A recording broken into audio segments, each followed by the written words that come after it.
This channel's content is strictly for educational and informational purpose and does not endorse or promote any form of violence, harm, illegal activities, self-injuries and communal disharmony. কলকাতায় বাংলাদেশের সাংসদ আনোয়ারুল আজিম খুন জানিয়েছেন বাংলাদেশের স্বরাষ্ট্রমন্ত্রী আসাদুজ্জামান খান।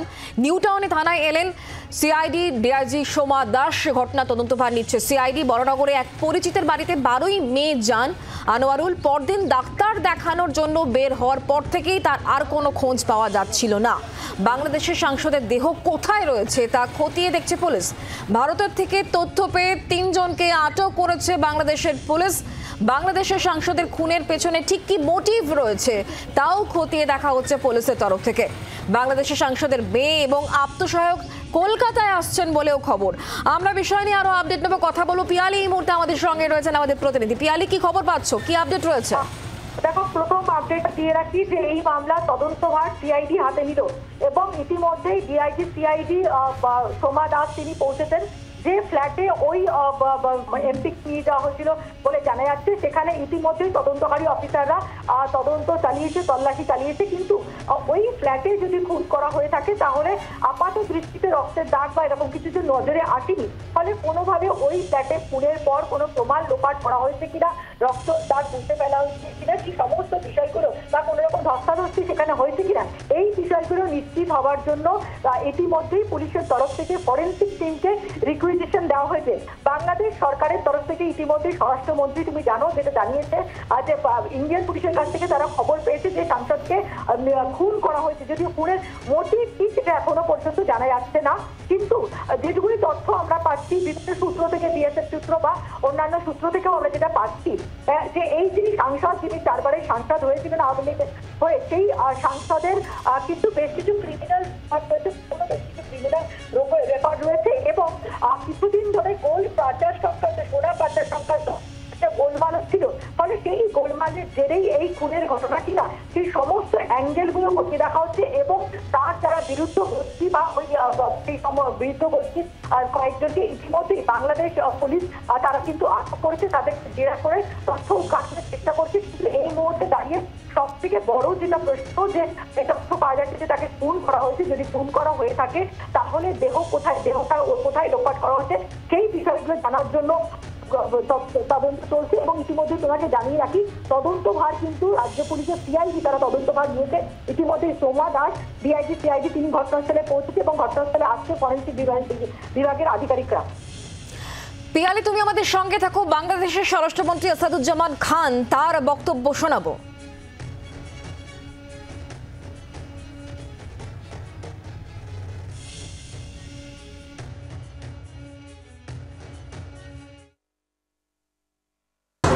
ভারতের police জানিয়েছেন যে তিনি খুন হয়েছেন।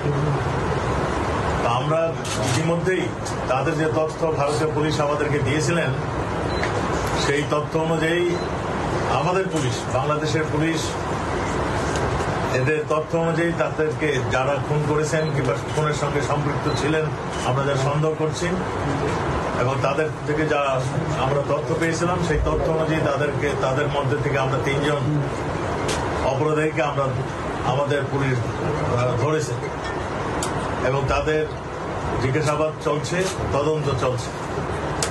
আপনারা জানেন ওই এলাকাটা একটা সন্ত্রাস কবল এলাকা, ওই ঝিনাইদহের এলাকাটা।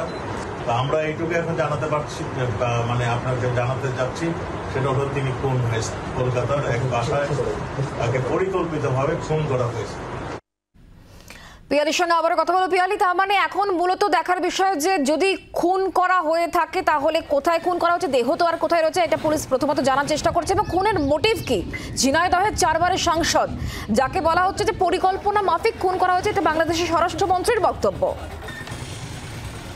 পিয়ালির সঙ্গে আমরা যোগাযোগ করার চেষ্টা করছি, তবে তার আগে এই মুহূর্তে যে আপডেট আপনাদেরকে আমরা দিচ্ছিলাম, যাকে 9 দিন ধরে খুঁজে পাওয়া যাচ্ছিল না, বাংলাদেশের ঝিনাইদহের সাংসদ, তাকে খুন করা হয়েছে এবং পরিকল্পনা মাফিক খুন করা হয়েছে, এমনই বক্তব্য বাংলাদেশের স্বরাষ্ট্রমন্ত্রী আসাদুজ্জামান খান। এই মুহূর্তে পুলিশ তার মানে কোন কোন বিষয়গুলো খুব খুঁটিয়ে দেখার চেষ্টা করছে, কথা বলো পিয়ালির সঙ্গে। পিয়ালি, তার মানে এখন বুঝতে হবে যে খুনের মোটিভ কি, কি কারণে খুন, কারা মূলত এর সঙ্গে যুক্ত। কারণ আমরা জানি 3 জনকে ইতিমধ্যেই আটক করা হয়েছে। আর দেহ কোথায় রয়েছে?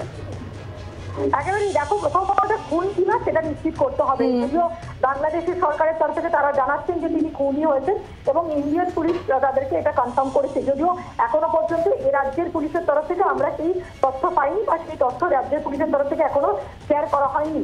ফলে পুলিশ প্রথমত যদি খুনের যে তথ্য পাওয়া যাচ্ছে, যেটা অনুমান এখানকার পুলিশও করছে যে তাকে খুন করা হয়েছে এবং খুনের পর দেহ লোপাট হয়েছে, ফলে যদি তাকে খুন করা হয়ে থাকে সেক্ষেত্রে দেহ উদ্ধারটা অত্যন্ত গুরুত্বপূর্ণ। ফলে সব থেকে গুরুত্বপূর্ণ যে দেহ তাহলে কোথায়, আর সেই বিষয়টা তারা খতিয়ে দেখছেন। দ্বিতীয়, যদিও কোথায় খুন করা হয়েছে, যে ফ্ল্যাটে ইতিমধ্যেই পুলিশের আধিকারিকরা তারা পৌঁছেছে, Barrackpore police, Bidhannagar police, CID team তারা সেখানে পৌঁছেছে।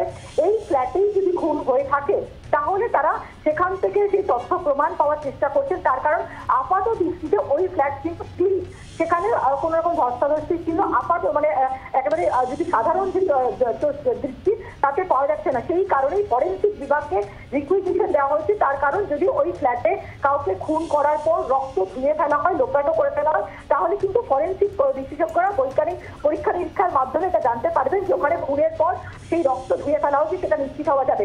পাশাপাশি সিসিটিভির ফুটেজ, সেই সিসিটিভির ফুটেজ থেকেও বেশ কিছু গুরুত্বপূর্ণ তারা ক্লু পেয়েছেন, সেই ক্লুর উপর তারা কাজ করছেন। এবং তার পরবর্তী যে বিষয়টা সেটা হচ্ছে মোটিভ। এখনো পর্যন্ত যেটা মনে করা হচ্ছে যে এই সাংসদ, যিনি 4 বারের সাংসদ, যিনি ঝিনাইদহের সাংসদ ছিলেন এবং একটি সন্ত্রাস কবল এলাকা, তার পাশাপাশি এই সাংসদের তারও কিন্তু পুরনো একটা ক্রিমিনাল রেকর্ড রয়েছে। তার নামে কিন্তু ইন্টারপোলের নোটিশ ছিল এবং বেশ কিছু মার্কিং এর সঙ্গে তার যোগ ছিল বলে অভিযোগ। ফলে সেই সংক্রান্ত কোনো গোলমালের জেরেই এই খুনের ঘটনা কিনা এবং বাংলাদেশ থেকেই কোনো চক্র বিরোধী যারা তারা এই খুনের সঙ্গে জড়িত কিনা সেই সমস্ত বিষয়গুলো কিন্তু নিশ্চিত হওয়ার চেষ্টা করছেন দুদেশের গোয়েন্দারাই। ফলে সব মিলিয়ে এখনো অনেক বিষয় ধোঁয়াশা রয়েছে। সব থেকে বড় যে বিষয়টার কথা যে হলে সেই দেহ কোথায়। নজর রাখো পিয়ালি, ধন্যবাদ। আমরা আমাদের অপর প্রতিনিধি নান্টু এই মুহূর্তে আমাদের সঙ্গে, নান্টুর সঙ্গে কথা বলবো। নান্টু, শেষ যে টাওয়ার লোকেশন সেই সমস্তগুলোই খতিয়ে দেখা যায়, তার মধ্যে নিউ টাউনের লোকেশন কিন্তু পাওয়া গিয়েছে। সেখানেও ইতিমধ্যেই কিন্তু যেহেতু সিআইডি তদন্তভার নিয়েছে, তাই সিআইডি আধিকারিকরা সেখানেও পৌঁছে যাচ্ছেন। কি খবর, আপডেট কি?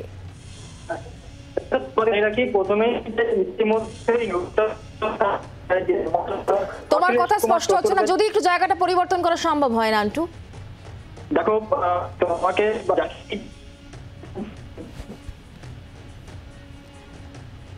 নান্টুর সঙ্গে আমরা যোগাযোগ করার চেষ্টা করছি, অবশ্যই লেটেস্ট আপডেট আপনাদেরকে জানাবো। তবে তার আগে আপনাদেরকে জানিয়ে রাখবো, বাংলাদেশের সাংসদ খুনের খবর সত্য বলে ধরে নেওয়া হচ্ছে। ব্যক্তিগত কোনো কারণে খুন হয়ে থাকতে পারেন। এই ঘটনার দু দেশের সম্পর্কে কোনো প্রভাব ফেলবে না। স্বাধীনতার সময় থেকে দু দেশের সম্পর্ক অত্যন্ত মধুর, একথা জানিয়েছেন বাংলাদেশ হাই কমিশনের মিনিস্টার অফ প্রেস।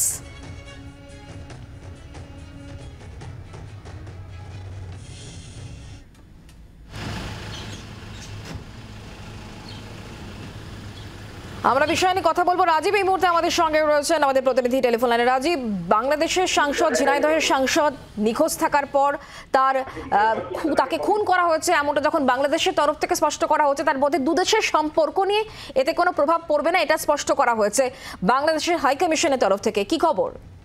দেখো, বাংলাদেশ হাই কমিশনের মিনিস্টার অফ প্রেস মিস্টার শাবান মাহমুদ, তার সঙ্গে আমরা কথা বলেছিলাম। তিনি যেটা জানাচ্ছেন যে ভারতের সঙ্গে বাংলাদেশের সম্পর্ক দীর্ঘদিনের এবং এই সম্পর্কে কোনো রকম প্রভাব পড়বে না। এই সাংসদের মৃত্যু, তাকে যদি খুন করা হয়ে থাকে এবং যদি খুনের ঘটনা সত্যি হয়, সেক্ষেত্রেও ব্যক্তিগত কারণে বা ব্যবসায়িক কারণে খুন করা হয়েছে বলে মনে করা হচ্ছে। প্রাথমিকভাবে মনে করা হচ্ছে যে তার ব্যবসা সংক্রান্ত কোনো বিবাদ ছিল, সেই কারণে তিনি খুন হয়ে থাকতে পারেন। কিন্তু এই ঘটনার জেরে ভারতের সঙ্গে বাংলাদেশের সম্পর্কে রাজীব, তুমি আমাদের সঙ্গে থাকো। বাংলাদেশের হাই কমিশনের মিনিস্টার অফ প্রেসের বক্তব্য শোনাবো। দুঃখজনক ঘটনা এবং বেদনাদায়ক ঘটনায় পরিণত হবে।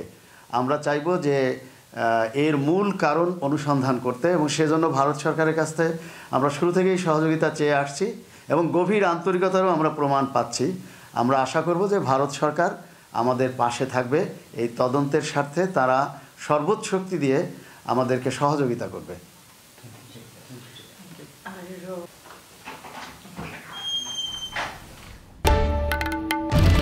বাংলার আওয়াজ, বাঙালির আবেগ, জি 24 ঘন্টা।